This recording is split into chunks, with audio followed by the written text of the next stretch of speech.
Good morning. It is 8:15 a.m. on Saturday, August 8th, 2020. I'm Christiana Ellis and I just got up. This is 5 more minutes. So, literally, before even starting this video, I started opening up all of my notes and everything for my preparation for running a game tonight of Burn Bright. So, 7 p.m. Tonight on Twitch. I'm going to stream session 1. We had last week session 0 where we had everyone finalize their characters and everything. Tonight will be the start of the story. This is a science fantasy sort of adventure tabletop role-playing game we're going to be playing online. I'm very excited about it, and I think it probably speaks to that excitement that I literally got up thinking about it and almost started just getting down to work on it even before recording this video. So, I'm excited about it. I think it has a lot of fun stuff in the setting in terms of all of the different alien species and so on that you can play as. But also I think the rules are neat, and I'm excited to really kind of dig into them, because obviously when you build all the characters and everything, you're sort of anticipating some of those things, but actually implementing and playing is another matter. And I think that I'm pretty excited. I'm looking forward to it. We've got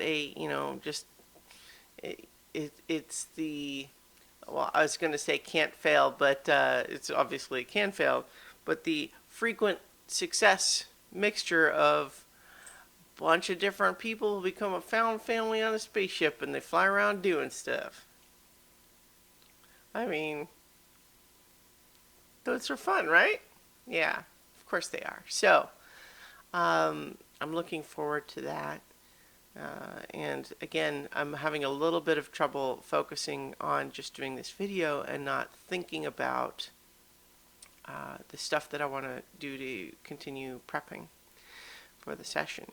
Maybe I can talk a little bit about the things that I do to prep for a session like this. Well, in this particular case, I am running an adventure that came with the game. So there's a matter of reading through and making sure I'm prepared on the stuff that is likely to come up in session 1, while having read ahead to know what's further out, just so that I can have details that might come up this time line up properly with what's to come later. Meaning, I don't want to have a character say something about a future event that's going to turn out to not be true because I didn't read what actually is supposed to happen. Of course, I could always change any of the future stuff. So just because the later part of the adventure is written to go a certain way doesn't mean I couldn't change it to match whatever I had the character say, but it's a little easier on me if I can keep it consistent. So, having read the adventure, reviewed the stuff that's happening sooner, because it's on Roll20, there's a little bit of setup with the tokens and the maps and so on to try to make sure that all of that's going to go as smooth as it can when we are actually playing. But also, because this adventure is relatively streamlined by design, it's designed to let you sort of fill in all of the blurry areas with your own stuff. And so I'm thinking about that. So we've already decided that the crew has just completed a successful job that paid well, and so they bought a bunch of new modules for their ship, and now they're hanging out on this planet that they've just traveled to, which is essentially Space Vegas, and they're trying to figure out what's next, right? So the adventure kicks off at a certain point, but I want to give them some time to just run around and be in character for a little while before we start the real conflict. And so I decided, because this is a city that has lots of different stuff in it, I decided to kind of make a little neighborhood. I have some map tiles of sci-fi city stuff that came with the game, so I made a little neighborhood of stuff, and I'm coming up with different shops and storefronts and NPC characters that can populate this area. Now, it may well be that I'll make a list of 7 different places and they're only going to go to one, if any. I mean, for all I know, they're going to decide to just hide on the ship for some reason. But I doubt it.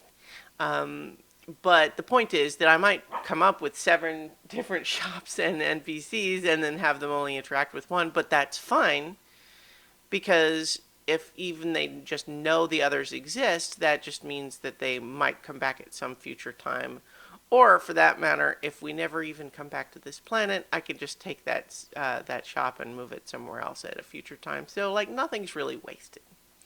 In any event, that's the stuff I'm thinking about right now. I keep looking away because Rocket is rolling around on the floor making little silly woof noises. He's a very good boy, and I love him very much. And he's a very sweet little fluffer nutter. And that's it. So tomorrow, of course, is a rewatch of The Legend of Korra, so I'll be doing that.